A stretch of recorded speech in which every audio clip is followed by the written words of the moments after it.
You know what fascinates me? We spend our entire lives knocking on doors. Some open easily, others require persistence. But then there are those doors, those specific, particular doors that no matter how hard you knock, no matter how qualified you are, no matter how perfect you seem for what's behind them, they simply will not open. And here's what I've discovered after years of studying human potential and purpose. Those doors aren't closed by accident, they're closed by design. Let me take you into the life of a man named Harrison Blake. Harrison grew up in Kingston with a pencil in one hand and a dream in the other. From the time he was 8 years old, he knew he was born to design buildings. Not just any buildings, structures that would stand as monuments to human possibility. He studied architecture with a hunger that his professors had rarely seen. He graduated top of his class. His portfolio was exceptional. His vision was clear. And there was one firm, Thornbridge and Associates, the most prestigious architectural firm in the entire region. They designed government buildings, corporate headquarters, cultural centers. If you were an architect and you worked for Thornbridge, you had arrived. Harrison applied to Thornbridge the month he graduated. Rejection. He refined his portfolio and applied again 6 months later. Rejection. He gained experience at a smaller firm, built actual projects, developed his skills, and applied again. Rejection. This wasn't a story of 3 attempts. This was 7 years. 47 applications, 47 rejections. Each one worded slightly differently, but all saying the same thing. We appreciate your interest, but we don't have a position that fits your profile at this time. Now, here's where most people would tell you Harrison was being stubborn, that he should have given up after the 5th rejection, maybe the 10th, that his obsession with this one firm was unhealthy. But I want you to understand something crucial. Harrison wasn't wrong to want what he wanted. His desire wasn't the problem. The door wasn't opening, and that wasn't his fault either. Sometimes in life, you can be absolutely qualified, completely prepared, and utterly perfect for something, and it still won't choose you. Not because you're lacking, but because that thing is not your assignment. After the 47th rejection, something shifted in Harrison. Not defeat, not bitterness, something deeper. He sat in his small apartment one evening, holding that latest rejection letter, and instead of crumpling it in anger or filing it away in frustration, he did something revolutionary. He accepted it, not with resignation, not with wounded pride. He simply accepted that this door was not his door, and in that acceptance, something broke open inside him. A question emerged. If not there, then where? If not them, then what? 3 months later, Harrison opened his own practice, Blake Architecture. It started small. A residential project here, a small commercial renovation there. But Harrison brought something to his work that he couldn't have brought if he'd been accepted at Thornbridge. He brought the hunger of someone who had been told no 47 times. He brought the innovation of someone who had no corporate structure telling him what was possible. He brought the desperation, yes, I said desperation that becomes determination when it's mixed with acceptance. Within 3 years, Blake Architecture had designed a community center that won regional awards. Within 5 years, he had completed a mixed-use development that changed the economic landscape of a struggling neighborhood. Within 7 years, exactly 7 years, from that 47th rejection, Harrison received a call. It was from Thornbridge and Associates. They wanted to hire him, not as an employee, as the lead architect for their new headquarters building. The firm that had rejected him 47 times was now asking him to design the building that would represent them to the world. And they were willing to pay him more for that single project than he would have earned in 3 years as their employee. Do you see what happened here? The door that refused to open wasn't punishing Harrison. It was preparing him. It was protecting him. Every rejection was repositioning him for something that required him to be the owner, not the employee. The architect, not the draftsman. The vision carrier, not the vision follower. That door stayed closed because if it had opened, it would have swallowed his destiny. He would have been competent. He would have been comfortable. He would have been contained. And the world would have never seen what Harrison Blake was truly capable of creating. Now, I'm telling you this because somebody needs to hear it today. You've been knocking on a door. Maybe it's a relationship that keeps rejecting you. Maybe it's a position you've applied for multiple times. Maybe it's an opportunity you've pursued with everything in you, and it keeps slipping through your fingers. Maybe it's a dream that seems to mock you with its distance, and you're tired, you're frustrated, you're starting to question yourself. You're wondering what's wrong with you, why you're not enough, why you keep being passed over. But what if, stay with me now, what if that rejection is the most loving thing that could happen to you right now? What if that closed door is actually guarding you from a smaller version of your destiny? What if what you're calling rejection is actually redirection? What if the no you keep hearing is protecting the yes you haven't even imagined yet? See, here's what I've learned about rejection. It's information, not condemnation. When something rejects you, it's telling you something. It's saying, not here, not this, not now, not this way. And we spend so much energy trying to force open doors that are closed for our protection. We interpret rejection as a statement about our value, when it's actually a statement about our assignment. You're being rejected because you don't belong there, not because you're not good enough, but because you're designed for something that requires you to be somewhere else, doing something different, becoming someone more. Acceptance is not defeat. Let me say that again because this is critical. Acceptance is not defeat. Acceptance is clarity. When Harrison accepted that 47th rejection, he didn't lose anything. He gained everything. He gained freedom from the exhaustion of chasing what wasn't his. He gained focus to build what was his. He gained the energy that he'd been wasting on knocking on the wrong door, and he redirected it toward building his own entrance. The door that won't open is telling you something. But there's another truth we need to understand, and it goes even deeper than closed doors. Sometimes the door opens, you walk through, and you still don't belong.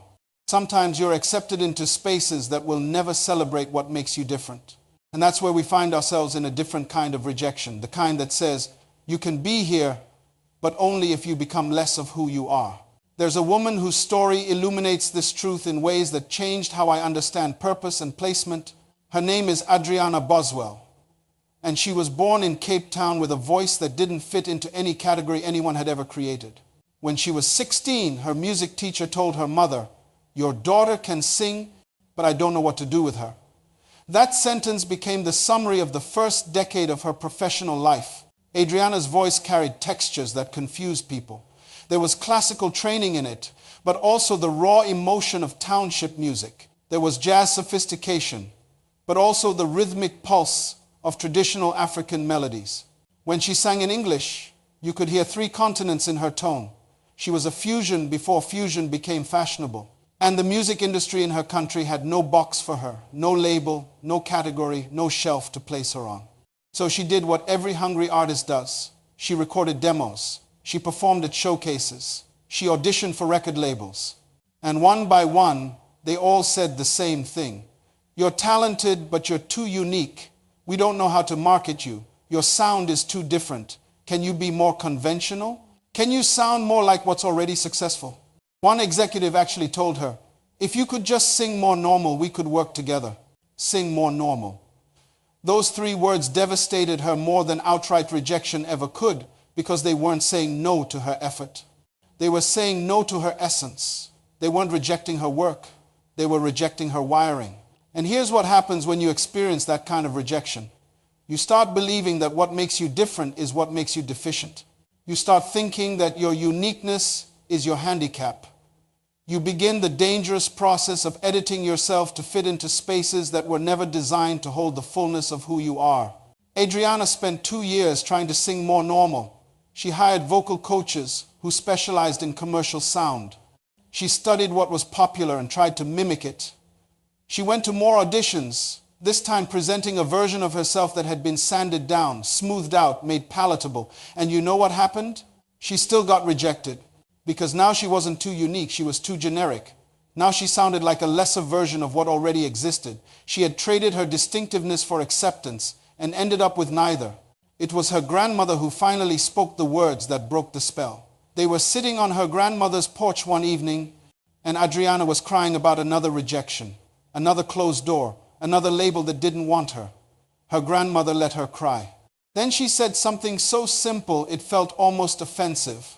"Maybe you're a seed that won't grow where you're trying to plant yourself." That sentence hung in the air like a question, looking for permission to be answered. Her grandmother continued, "A mango seed doesn't grow in tundra, not because the seed is broken, because that's not mango soil. You keep trying to grow where mangoes don't grow, then wondering why you're dying." Adriana sat with those words for weeks. And slowly, something began to shift.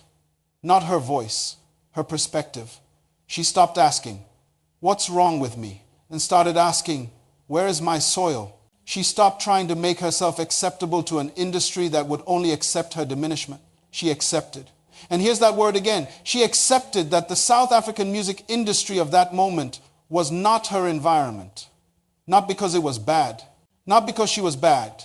Because the chemistry was wrong. The fit was misaligned. The ecology couldn't support what she was designed to produce. So she made a decision that terrified her family and confused her friends. She sold everything she had of value, bought a one-way ticket to Sao Paulo, Brazil, and moved to a country where she didn't speak the language, didn't know a single person, and had no guarantees. People thought she was running away. She knew she was running toward the place where her particular voice might find its proper echo. The first year was brutal. She worked in restaurants, she cleaned offices, she sang on street corners to practice Portuguese, learning the language through lyrics. But something was happening that hadn't happened in Cape Town. When she sang on those Brazilian streets, people stopped. Not to drop coins out of pity. They stopped because they heard something they recognized but had never heard before. Her fusion of African roots with classical training with jazz sensibility in Brazil, surrounded by a culture that was itself a fusion of African, European, and indigenous sounds, suddenly made perfect sense. A music producer heard her singing at a small club where she'd finally gotten a weekly slot. He didn't tell her to sing more normal.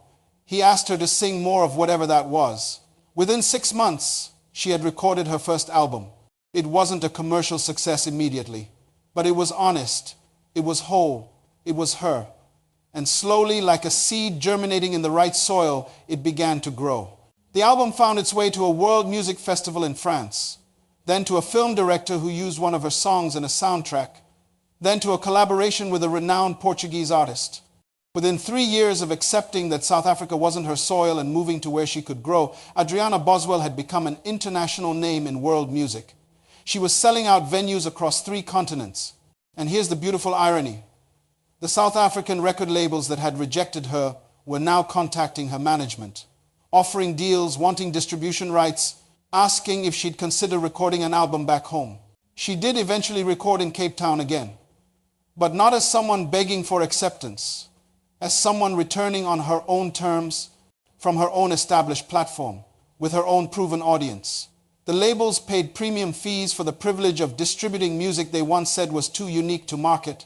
The voice they told her was too different became the exact voice that distinguished her in a crowded global market. What was Adriana's shift? She stopped fighting for acceptance in the wrong environment. She stopped trying to convince people who couldn't hear her that she was worth listening to. She stopped editing herself to fit into spaces that required her to be smaller. And most importantly, she accepted that rejection from the wrong place is actually protection from the wrong placement. Your value doesn't change based on who recognizes it. A diamond doesn't become worthless because someone mistakes it for glass. Gold doesn't lose its worth because someone doesn't know how to assess it. Your gifts, your voice, your unique contribution, these things have intrinsic value that exists independent of whether any particular person or industry or opportunity acknowledges them. But here's what you must understand. That value can only be extracted in the right environment. You can have the most potent seed ever created, but if you plant it in concrete, it will never become what it's designed to be. The concrete isn't evil, the seed isn't broken. The pairing is simply impossible. And you will waste your entire life trying to bloom in concrete if you don't accept that some soil isn't your soil. Now, we've talked about closed doors and wrong environments, but there's a third dimension to rejection that might be the most challenging of all. Because at least with a closed door, you know it's closed. At least with wrong soil, you eventually realize you're not growing. But what about when you create something brilliant, something needed, something that could genuinely help people and nobody wants it? What do you do when the market itself rejects what you know has value? That's where we meet a man named Leonard Watkins, and his story will shift how you see the waiting seasons of your life. Leonard spent 23 years as a structural engineer in Manchester, designing bridges and buildings that would outlast him by centuries. He was exceptional at his work, respected by colleagues, compensated well, but there was something eating at him from the inside. Every day he went to work, he was surrounded by brilliant people who were technically proficient but personally miserable. Engineers who could calculate load-bearing capacities but couldn't bear the weight of their own lives. Architects who could design magnificent structures but whose personal lives were collapsing. Project managers who could manage million-pound budgets but couldn't manage their own emotions or relationships.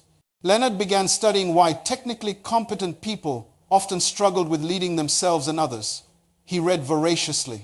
He observed patterns.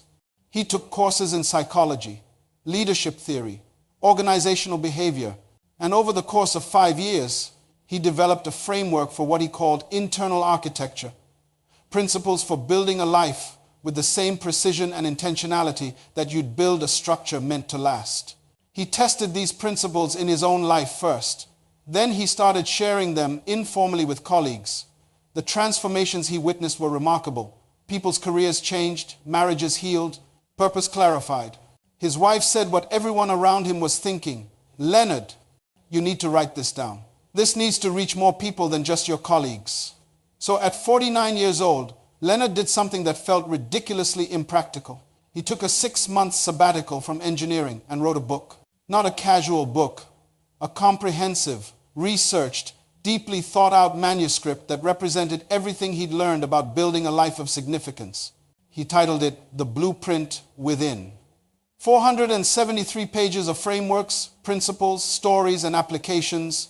Then came the process of finding a publisher.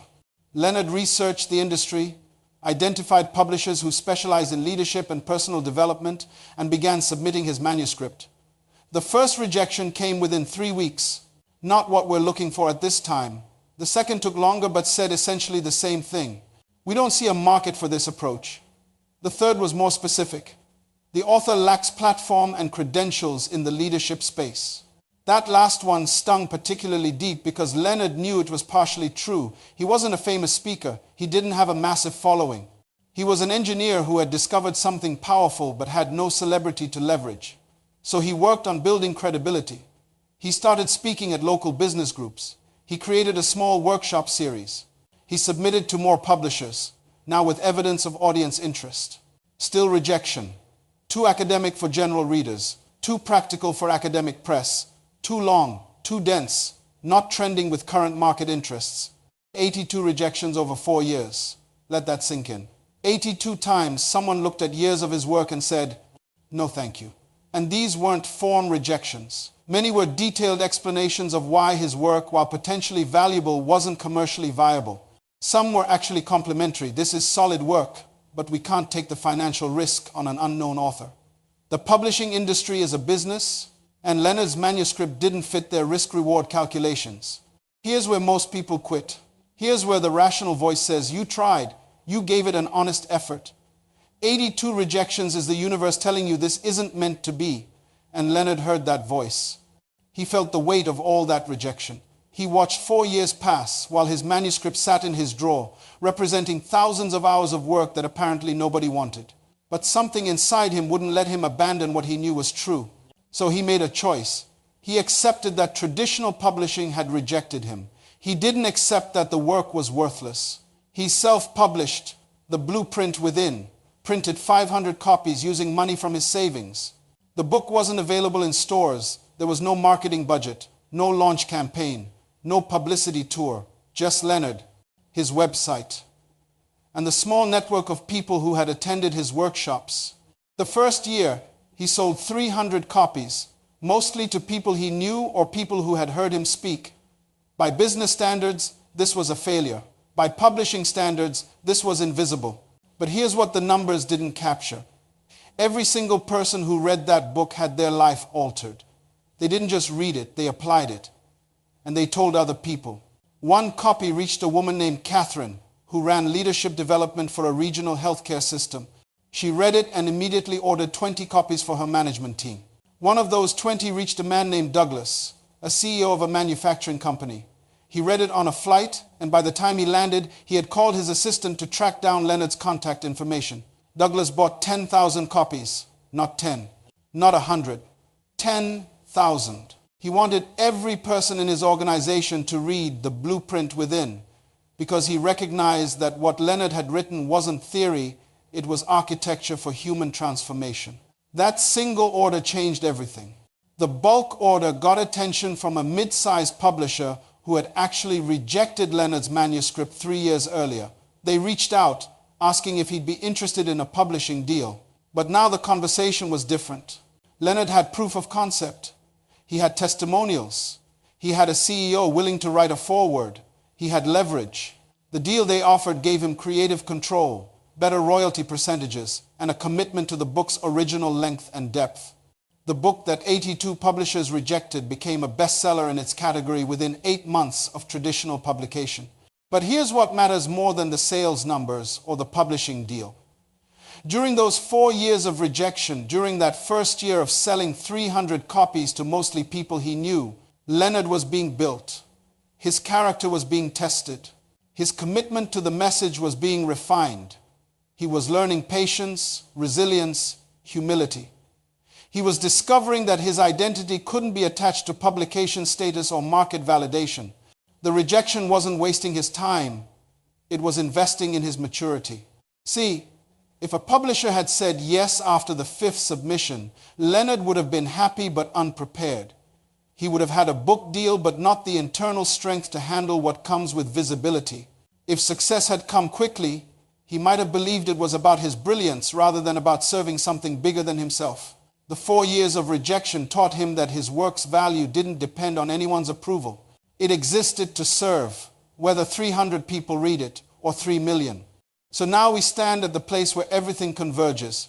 We've walked through Harrison Blake's closed door, Adriana Boswell's wrong environment, and Leonard Watkins' rejected manuscript. 3 different people, 3 different forms of rejection. But one unified truth that I need you to grasp with everything in you: acceptance is not surrender. Acceptance is the activation of your next dimension. Let me bring these stories full circle because you need to see where they are now, what happened after they stopped fighting rejection and started flowing with redirection. Harrison Blake's architectural firm now employs 47 people. That number isn't coincidental. He specifically built his team to match the number of rejections he received as a reminder that every no was preparing space for someone else's yes. His firm doesn't just design buildings anymore. They've created a fellowship program that brings young architects from disadvantaged backgrounds into the profession, giving opportunities to people who face the same doors he once faced. The rejection that shaped him became the foundation for him shaping others. Adriana Boswell released her 7th album last year. She splits her time between Brazil, South Africa, and Portugal now. But here's what's remarkable. She's created a music label specifically for artists who don't fit conventional categories. Artists who are told they're too unique, too different, too difficult to market. She signs them, produces them, and releases their music through channels she's built over 15 years. The rejection she experienced didn't embitter her. It sensitized her to recognize and cultivate voices that others overlook. She became the door that opens for people standing where she once stood. And Leonard Watkins? He retired from engineering 8 years ago. The blueprint within has sold over 2 million copies in 14 languages. But what moves him most isn't the sales figures. It's the letters, the emails, the messages from people who applied his principles and rebuilt their lives from the foundation up. He speaks at conferences now, consults with organizations, but he always tells the same story about those 82 rejections. He says they were the most important education he never knew he needed. They taught him that his message wasn't his possession, it was his stewardship. And stewardship requires patience that only rejection can produce. 3 people, 3 transformations, all beginning at the exact point where they stopped resisting what was happening and started accepting what it meant. Because here's what I've discovered about human nature. We waste catastrophic amounts of energy fighting reality. We spend ourselves trying to force outcomes, manipulate circumstances, convince people, prove ourselves to audiences that will never applaud us. And all of that expenditure drains the fuel we need for building what's actually ours to build. When you accept rejection, you're not agreeing that you're inadequate. You're agreeing to stop investing your life force in pursuing what isn't pursuing you. You're making a declaration that your value isn't determined by external validation. You're choosing to redirect energy from knocking on closed doors toward constructing new entrances. This is power, not passivity. This is strategy, not surrender. Think about how much of your mental and emotional capacity is currently consumed by rejection you haven't accepted. That job you didn't get, how many hours have you spent replaying the interview, wondering what you should have said differently, questioning your worth because they chose someone else?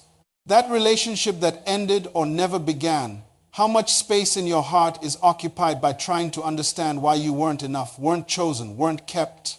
That opportunity that went to someone else, how often do you torture yourself with comparison, with bitterness, with the exhausting mathematics of measuring your qualifications against theirs? All of that energy is available to you the moment you accept what is. Not what you wish was true, not what should have happened, not what would have happened if circumstances were different. What actually is. Acceptance doesn't mean you're happy about it. Acceptance means you're finished arguing with reality. And when you stop arguing with what happened, you create space for what's next. Here's something else that happens when you accept rejection. You stop being defined by it. As long as you're fighting it, you're in relationship with it. You wake up thinking about it. You make decisions based on proving it wrong. You carry it like weight on your shoulders, like evidence of your inadequacy, like a story about your limitations. But the moment you accept it, it loses its power over your identity. It becomes simply something that happened, not something that defines who you are or limits where you're going. Harrison spent 7 years defined by Thornbridge and Associates' rejection. Every project he worked on at smaller firms, he was thinking about how it would look on his portfolio for Thornbridge. Every skill he developed, he was wondering if it would finally make him acceptable to them. His entire professional identity was wrapped up in being rejected by them. But when he accepted that 47th rejection, their opinion stopped mattering. He became Harrison Blake, architect, not Harrison Blake, the man Thornbridge won't hire. That shift in identity changed everything. Adriana spent years trying to convince South African labels that her voice was marketable. She was Adriana the rejected singer, Adriana the too unique artist, Adriana who couldn't get signed. But when she accepted that they would never embrace her distinctiveness, she became Adriana Boswell, creator of a new sound. Not someone asking for permission, someone claiming her authority. Identity shift equals destiny shift. Leonard discovered something profound during those 82 rejections. The waiting wasn't empty time. Each rejection refined his understanding of why the work mattered. Each closed door forced him to articulate his message more clearly. Each no from a publisher pushed him to test his principles more thoroughly in real lives. By the time Douglas ordered those 10,000 copies, Leonard had evolved from someone with a good idea into someone with a proven system. The rejection wasn't delaying his success, it was constructing the foundation that would support it when it arrived. Your rejection is preparing you for an assignment that requires you to be stronger than you currently are, wiser than you currently are, more certain of your value than you currently are. If you got what you're pursuing right now, in your current state of development, it might destroy you. It might be too much responsibility for your character to carry. It might expose weaknesses you haven't yet addressed. It might put you in a position where the pressure exceeds your capacity. The rejection is building the capacity. So I'm telling you today, accept it. Whatever has rejected you, accept it. Stop fighting it. Stop resenting it. Stop letting it occupy the mental real estate you need for vision and strategy and creation. That person who didn't choose you, accept it. They weren't your person. That opportunity that went to someone else, accept it. It wasn't your opportunity. That door that's been closed, no matter how hard you knock, accept it. It's not your door. And here's what acceptance releases. It releases your focus. It releases your creativity. It releases your energy to flow toward what's actually yours. Because somewhere there's a door with your name on it. Somewhere there's soil where your specific seed will flourish. Somewhere there's an audience waiting for exactly what you have to offer. But you'll never find it while you're still camping outside the door that won't open, still trying to grow in soil that can't sustain you, still begging people to want what they've already declined. Accept the rejection. Then watch what you're capable of building with the freedom that acceptance brings. Your destiny never depended on their approval. It only requires your acceptance of the path that's actually yours. The path opens the moment you stop blocking it with resistance to what isn't meant for you. Accept it today and step into tomorrow unburdened by what was never yours to carry.